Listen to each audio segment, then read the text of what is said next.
opening weekend of college baseball and talking some college hoops.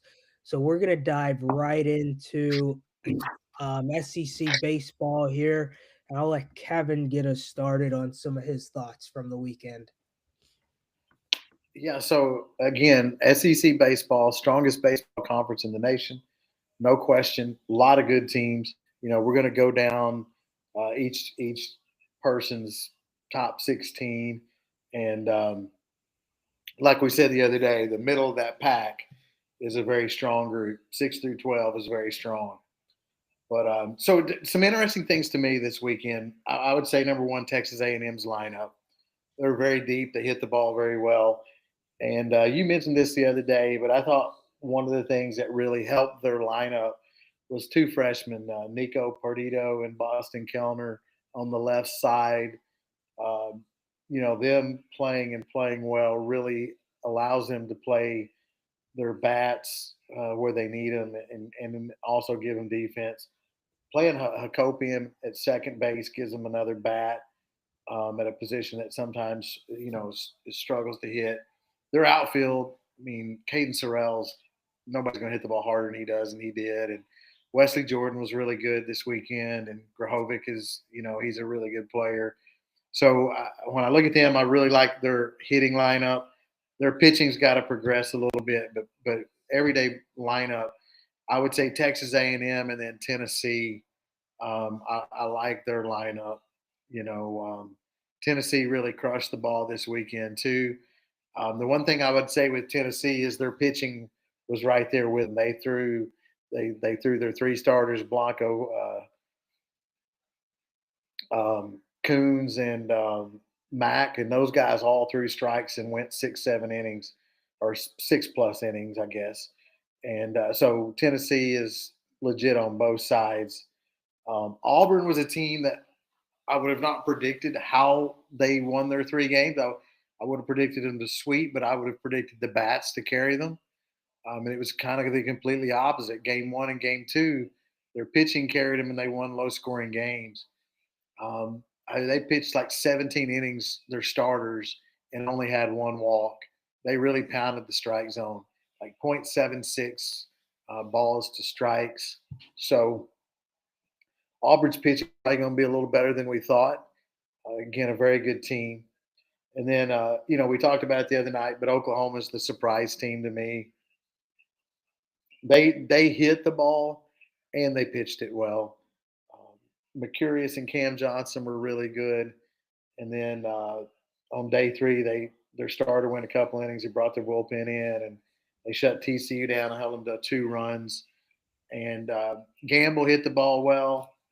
Brendan Brock is a junior college transfer that you know hit well in junior college. You don't know how that's going to translate, but I think we do know now because they played good competition in this weekend. They played TCU, they played Oklahoma State, they played Texas Tech, and he hit the ball really well. So when you put him with Jackson Willits, Branch, Gamble, Walk is a decent player, solid player.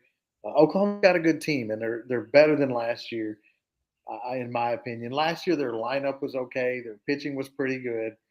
This year I think they're going to score more runs, and their pitching is just as effective. And at the end of the day, they may have better pitching this year.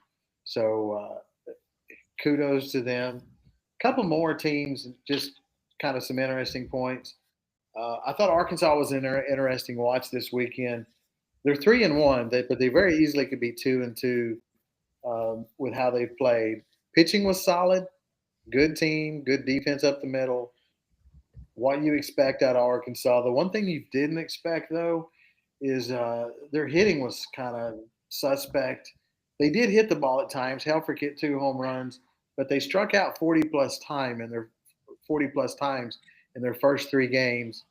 And Van Horn even came out Monday and was very explicit about their hitters have got to have a better approach, or some of them are gonna find the bench. So that'll be interesting to see how their hitting evolves and if it continues to grow. One thing I'll add to that though too is overall this weekend pitching was definitely ahead, which is a normal thing for baseball. But again, just an interesting side point out of Arkansas there. The last team I'll mention that kind of just something that stood out to me was LSU. Again, we expect big things out of LSU, and they were good this weekend. The interesting thing to me was, though, their lineup was much more, and their hitting was much stronger than their pitching. They hit the ball really well. Dardar hit home runs. Jake Brown hit home runs. They scored double-digit runs. So their lineup is strong. We knew LSU would be really good, but they have a lot of depth. They have a lot of guys that can hit the ball. I thought their pitching started out a little slow this weekend. Moore pitched well. Guidry had a good, relief stint this weekend and a good one yesterday.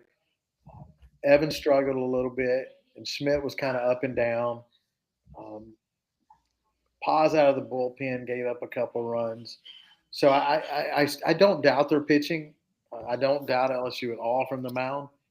But just a side note, I just thought their lineup was much ahead of their pitchers, and I think their pitchers have a little bit of growth that they need to get over the next 3 or 4 weeks for them to live up to what they want. But I have no doubt that they will. They're a top five team.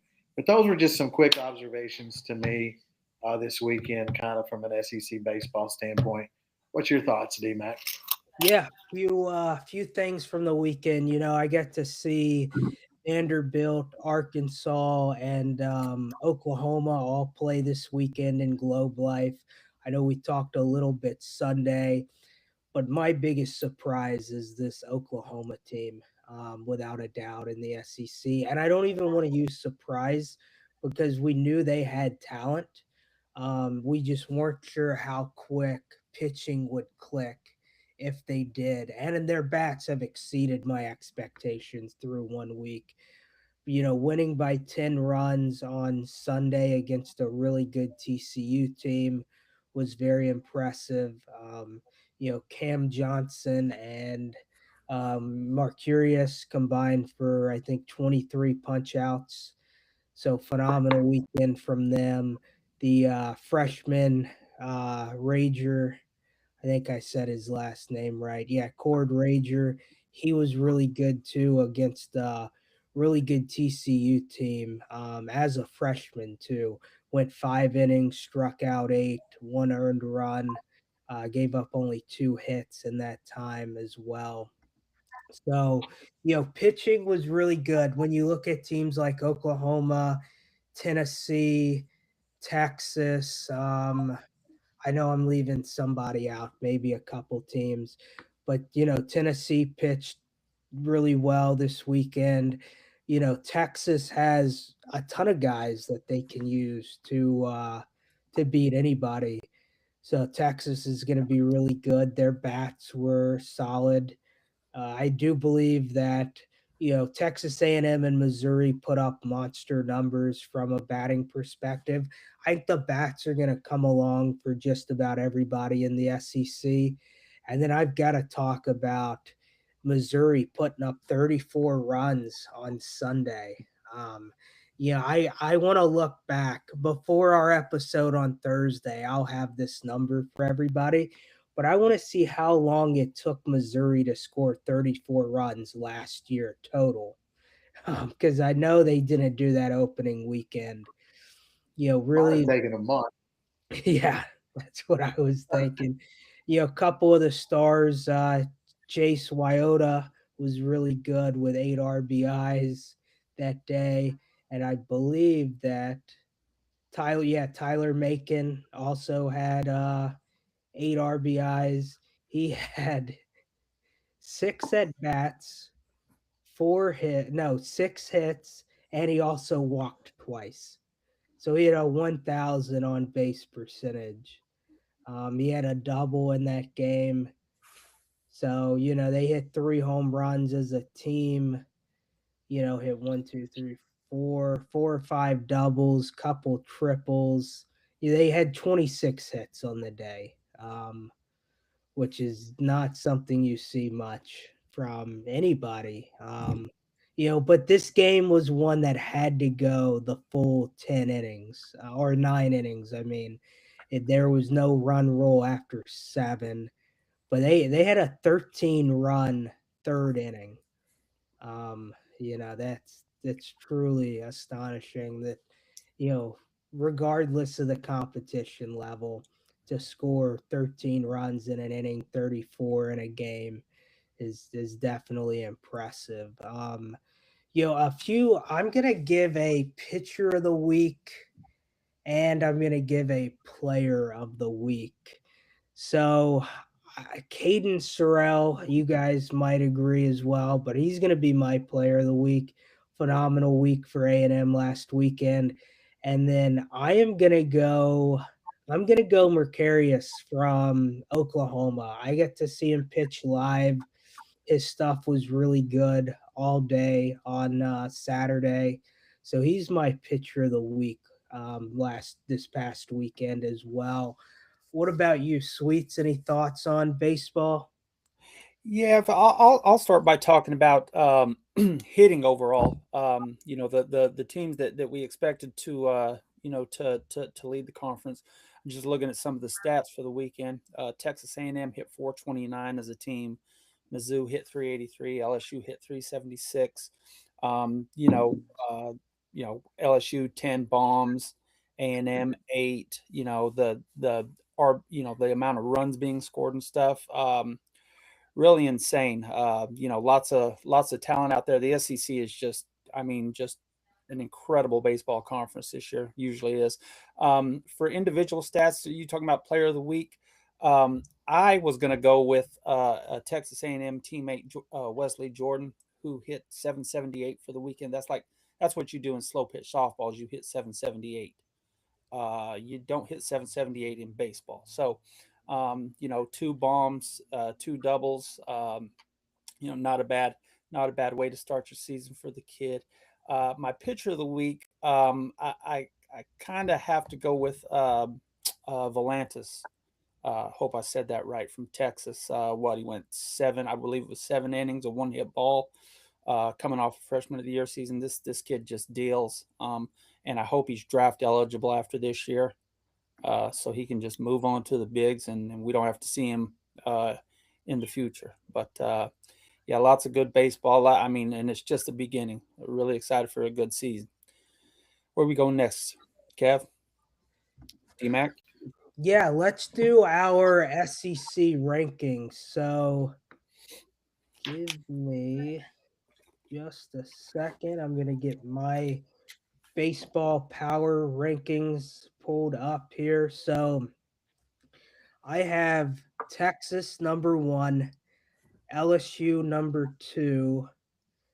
I've got Mississippi State number 3, Auburn number 4, Tennessee number 5, Oklahoma, Arkansas, Kentucky, Texas A&M, Vandy, Georgia, Florida, Alabama, Ole Miss, South Carolina, Missouri for my 1 through 16. So I guess we'll go over to you, Kevin. All right. So I went Texas 1, really like them. Just solid team, pitching and hitting. LSU 2, Mississippi State 3. Um, I say that with a little bit of hesitation because I put Arkansas 4. I could see both of those teams hitting that. I could also see them sliding a little bit. 5, I put Tennessee, and Tennessee's a team that I think could advance. I think they could be a better team than that 5 spot. Auburn, I put 6 at 16 and 14, and I feel like that's a solid place for them. Look, I was not look. We knew they had talent with Oklahoma, but I was not really high on them before this weekend. But I am now. Well, I think they're a solid team now. So I put Oklahoma 7th at 16 and 14. And I think they're a good. I think they're a good team. Kentucky, I got them, 8, and it looks like they just lost tonight. A&M 16 and 14. A&M's another team that, if their pitching really gets locked in, they could move up that. Their hitting lineup will definitely justify them against any team that they play. Georgia is a team after this weekend that, again, they don't surprise me. They're a really good hitting team. Pitching is the question mark, just like it's been the last couple of years. So I think Georgia's about 10, and I put them 15 and 15. Vandy, I got them at 11, coming 13, 17. Florida's a team I'm just not sold on. So I have them 12 and 18 at 12th. And again, let me back up. I think the first 5 teams in this league, Texas, LSU, Mississippi State, Arkansas, Tennessee, are potential top 10 teams. Potentially there with Auburn too. It's with the top 6 teams. But I also would say you take between 5 and 11. So Tennessee, Auburn, Oklahoma, Kentucky, Texas A&M, Georgia, Vandy. Any of those teams could end up 5th, 6th in the league, and you could have a 6th-place team end up 10th or 11th. The league is so deep, and there's just very little difference between those teams. It's like if you look at the records that I have them, I got 4 teams at 16 and 14, a team at 15 and 15. Probably should have Vandy at 14 and 16. I got them 13 and 17, but those teams really, really close. Then my last 4 teams, Ole Miss 12 and 18. I just don't think they have the pitching to be in the top part of the league. And again, like we talked about, maybe the toughest schedule. So that to me really impacts where they're at with their pitching. I do like a lot of their lineup. I like their infield a lot. Alabama 10 and 20. I just don't see them with the talent level. Even they may have the best player in the league in Justin LeBron, but the rest of their team just doesn't match up. And then South Carolina would be 15 for me, 18 or excuse me, at 8 and 22. Really thought they would hit the ball better than they did this weekend. And we know that with McCoy out, their pitching is not going to be the best. So, you know, I would just say they're right there in that 15 slot.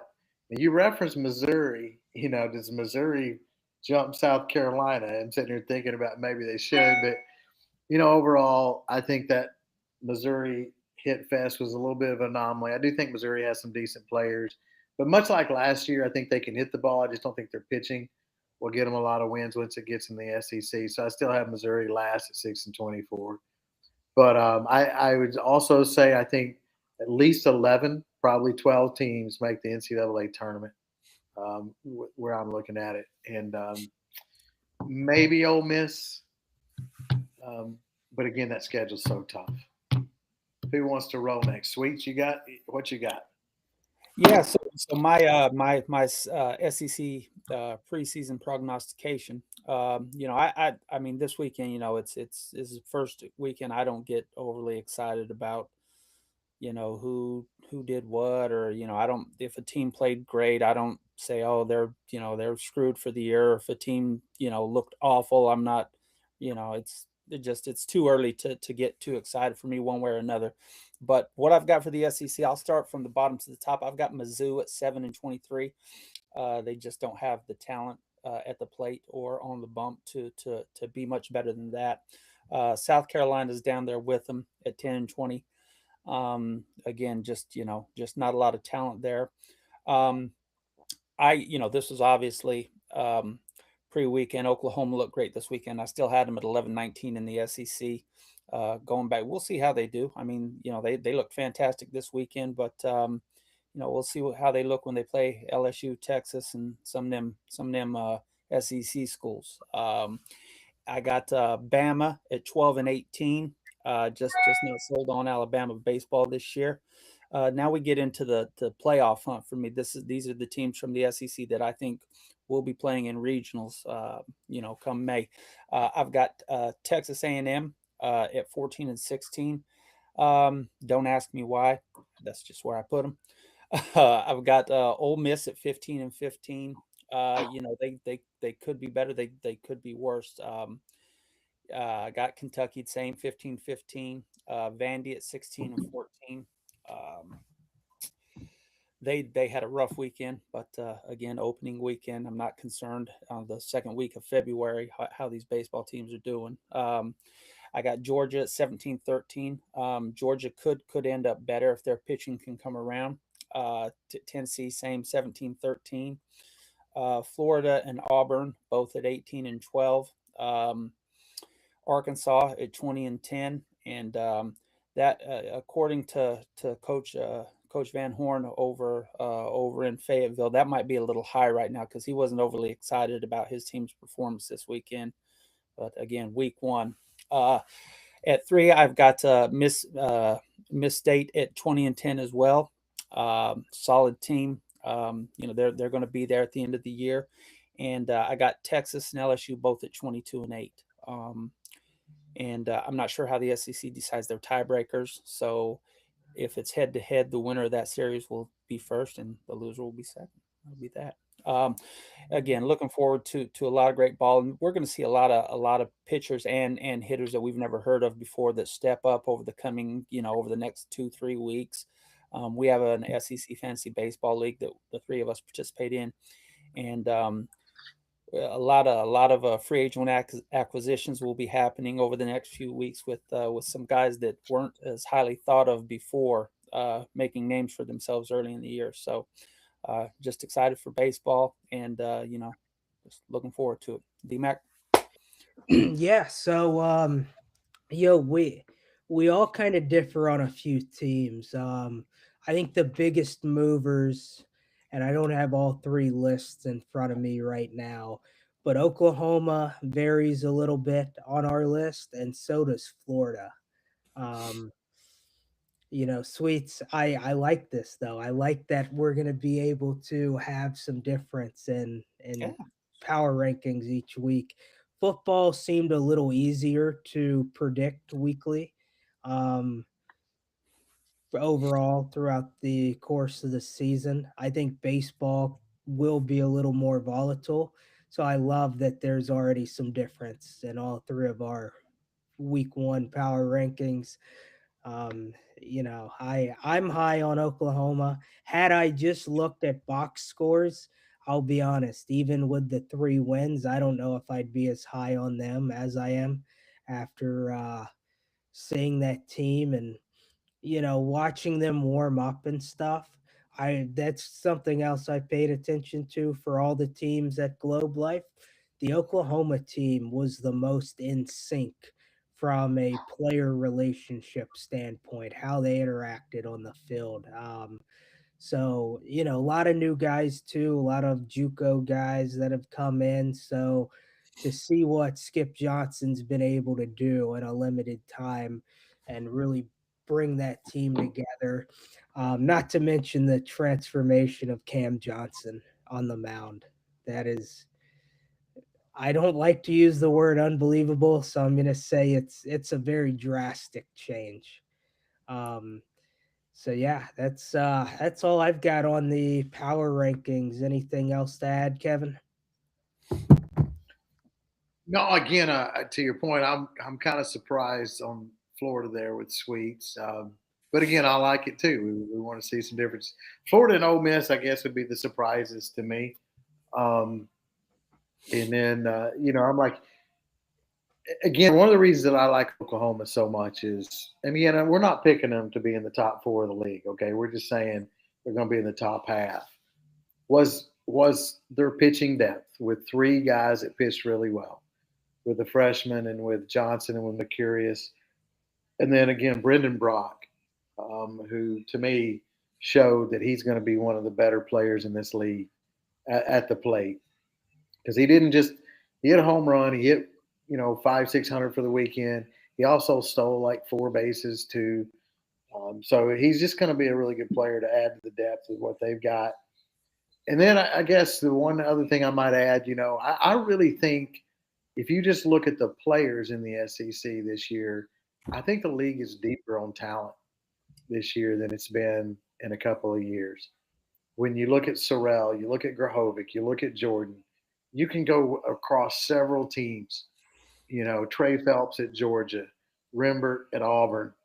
You can go, Tyler Bell at Kentucky, who got hurt, which, there's talk that he may be out for the year.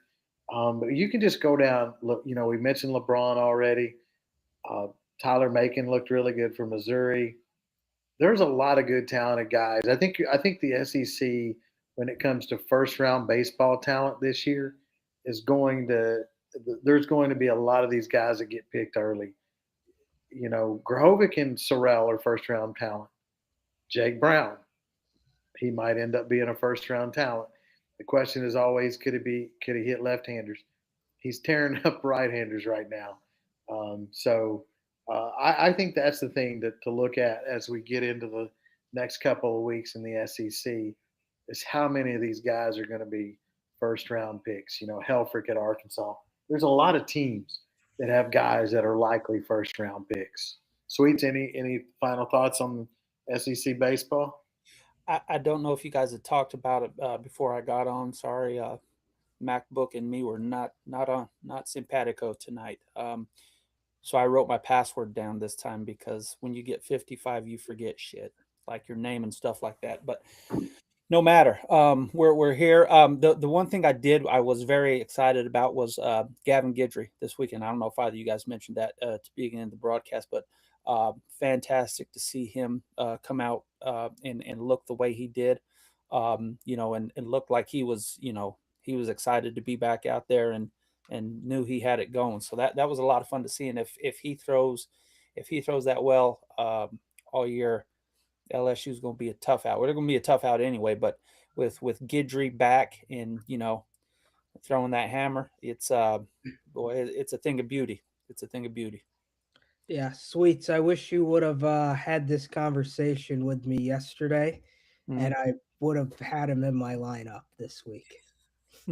So he puts up an 18 spot in fantasy on a Monday and is sitting on my bench when I know he'll pitch at least one more time this week. Well, I was gonna say, I mean, you watched him this weekend and didn't put him in there anyway, but in fairness, listeners, in fairness to DMAC, he's under the weather, so he's not thinking right. There's some issues going on. So I at least remembered to put in a waiver claim and get him out of free agency. So see, there you go. I was going to say at least you remembered the password to your computer and could get on, right? That's helpful too. Mine's a fingerprint scan, so I'm good there. Yeah, I need to do that.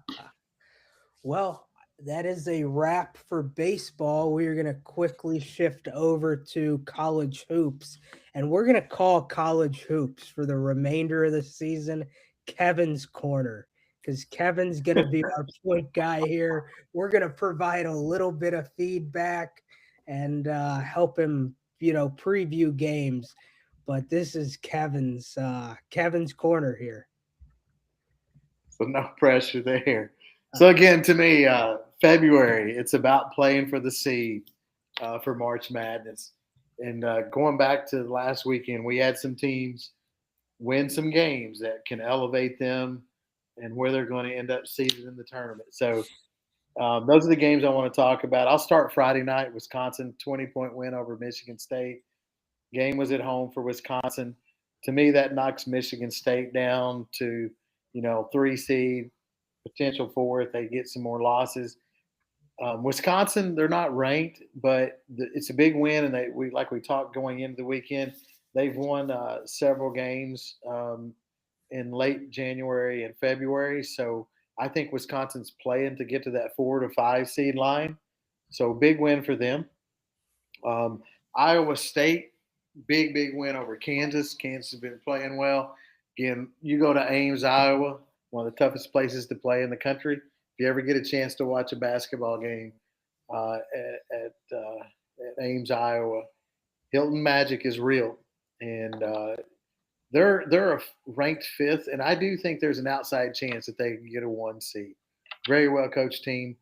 We talked a little bit before the game. They're 10th nationally defensively, and that stood out against Kansas in their win there. St. Louis is a team we hadn't really talked about a lot. I just referenced them because they're having a really good season for a mid-major. They beat Loyola by 26. They're ranked number 18. I think St. Louis could get into that 4 to 5 seed line. I think if the season ended today, they would be 6 or 7. But if they continue to win and stack wins like they're doing, I think they could get there. Biggest game of the weekend, probably though, from just an overall, I don't want to say a shock, But a big win by a team is Texas Tech and their win over Arizona at Arizona. Going in there, Arizona going into last week was undefeated and lost two in a row. Lost at Kansas, and then Tech beat them at Arizona's home court. Texas team, I think this is going to elevate.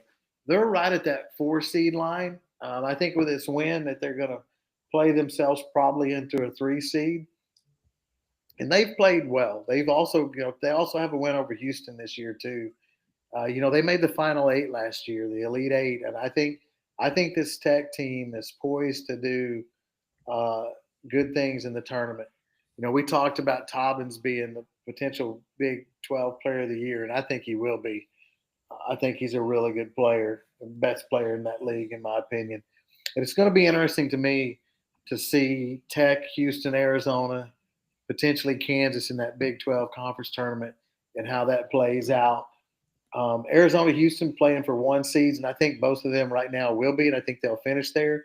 Kansas potentially playing for a 2 seed, could end up a 3, and then I think Tech fighting for that 3 seed, and I think they get there. Um, Illinois beat Indiana handily Sunday. I just referenced them because again, I think right now they're a solid 2, and I think as long as they keep winning, that they'll be there. Florida is a team that December, January were kind of finding themselves, but once they got to January, they had totally found themselves. They're ranked 14, but I really see them as a solid 3. But I really think Florida by the end of the season will be a 2 seed. I think they're a top 8 team. Since Boogie Flan's been inserted into the starting lineup, they've been really, really good, and they've got a lot of good wins. So I think this Florida team is the best team in the SEC, and I think they'll they'll win the conference and might win the conference tournament. I think they'll end up at 2. Really good coach. Todd Golden just proves himself year after year. Um, North Carolina's a team that's been hot, and certainly deserve a lot of good things to be said about them. They won again this weekend, and they're playing for that 2-3 seed line. That also being said, they're playing their rival tonight, North Carolina State, and Carolina State is winning that game with Will Wade beating them. So that could elevate them to a 5 seed, 6 seed type um, in the tournament with North Carolina State. I still think Carolina's a solid 3 seed. Again, they've had some really good wins. St. John's won again with Providence. The only thing really surprising about that game, Providence solid team, but was the aftermath of all the fights and the people that players got suspended. So I bring that up just to see, St. John's has got to get through these games where they got some players out. I think they had played themselves to a solid 4 seed with the potential to be a 3. But they certainly, if they lose a couple of these games where they've got some players suspended, that could knock them back down. But good win for them. And I guess that's really kind of my recap for the weekend in college hoops. Again, February is the month to see where you're going to end up in that seed line and make your run for March Madness. Sweets, what you got? Yeah, just to piggyback off of what you said, I'll just be a little more SEC centric. Arkansas's Darius A. Cuff Jr. set a SEC record for being named the Freshman of the Week for the 7th time this year, which is pretty flippin' neat. Kid's a hell of a talent and is going to make himself a lot of money here real soon. As far as the SEC goes, bracketology has them today. They have 10 teams projected to make the tournament field, with Florida being the highest seed, and they've got them at a 2 or a 3, which fits right in with what Kevin said and what we've talked about in the past few weeks with Florida and where they'd end up in the SEC. One big thing, some news out of the SEC is Auburn star Keyshawn Hall is suspended indefinitely. He's practicing with the team, but Stephen Pearl remains non-committal on his return. Stephen, let me give you some advice, buddy. And I'm sure your dad's told you this as well. If you want to win and keep your job, you better get that kid back out there because he's the best shot you got at it. So I don't know what it's for. I'm sure it's some type of disciplinary, I'm not sure what type. Who knows? But so it'll be interesting to watch and see if he ends up playing in their next game and or when he does come back. So, DMAC, thoughts? Yeah, I'm gonna talk a little women's hoops here for my basketball piece. Yeah, the LSU Tigers hosted the South Carolina Gamecocks this weekend on Saturday. Really good back and forth game. Came down to execution at the free throw line in the last minute and a half of the game. LSU was unsuccessful there, so the Gamecocks won another game, and that was Don Staley's 500th win for South Carolina. So, that was a highly anticipated women's college basketball game. I watched a good chunk of it on the iPad from Globe Life. Yeah, that is I'll be honest, that is I watched a little bit of LSU Tennessee men's as well, and LSU fought hard and kept it close, even being down their two star guards in McKinnon and Thomas. Unfortunately, couldn't get it done. Kind of goes to the coaching of Rick Barnes to keep his team focused at the end of the game when they played one of their most poor games of the season for Tennessee. So, that is all the basketball I watched, and all the help I am tonight. But yeah, it's LSU. Even when they're in games, it seems like both men's and women's basketball just loses focus and can't close out games. I know that women's basketball remark's gonna make some folks mad, but yeah, you can't miss free throws in that position with No. 20 seconds left or whatever it was to take the lead in a game. That just can't happen. What No, my one thing I I wanted agree. to add on hoops, Kev, before you get on there, is D3, and I know D-Mac's a huge D3 hoops guy, but the Fighting Grinnell Pioneers out of Grinnell, Iowa, are 13-1 in conference and 18-3 on the season. They're tied with Monmouth atop the Midwest Conference standings with 2 games left. The 2 games that Grinnell's got left are with Cornell and Knox, both teams that they've beaten handily this year. So Grinnell looking to finish at 15-1, and I'm not sure what the tiebreak is in the conference. They're head to head. They're 1-1 against each other. So fun to watch those boys play. They chuck it up there. They like to get a shot off within 8 seconds of taking the ball out. So not a ton of defense, but if you like watching shooters, go watch them play. Where are we going next, D-Mac? Yeah, just some final thoughts on hoops. If anybody has any, we'll get started with you, Kevin. So again, just looking at a couple of things tonight. I mentioned St. Louis, and they're down 6 to Rhode Island on the road. So that could be an interesting game, and that would definitely hurt their seed line. SMU at home is beating Louisville by 3, and that's a game that SMU needs to win to improve their chances to get in the tournament. They're kind of right on that bubble line, and then Louisville again's playing for a seed. Louisville just hit a 3 to tie it at 57 with 16 minutes to go. And then one other comment that I'll make that I think is interesting. I don't know if you guys saw it or not. Did either one of you all see Doug Gottlieb in his rant? He's a basketball coach at Wisconsin Green Bay. He used to be a media guy. His rant was classic this weekend. They lost a tough game that they led a lot, um, and I guess he felt like they got some bad calls, and he had a pretty classic rant. I don't know if he got fined. He definitely called the officials out and demanded an explanation from the conference commissioner. Called him by name, said he's a new commissioner, uh, referenced the officials, and said he wanted an answer about 3 specific things from a call standpoint.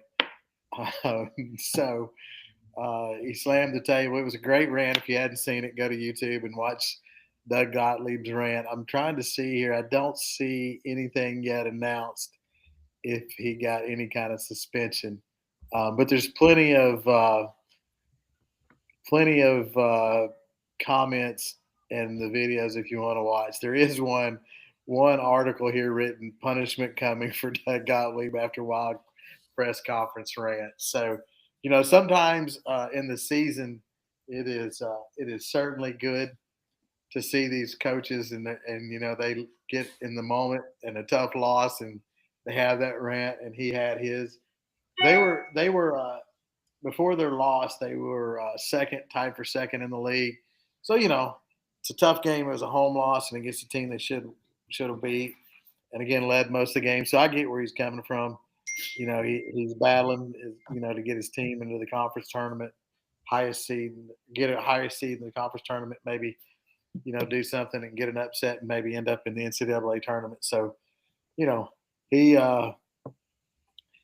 he he's obviously was intense in the moment, and he had like I said, he had a good rant. So watch that for your entertainment tonight before you go to bed. Who's next? Sweets, any last minute thoughts on hoops? Gottlieb's an idiot.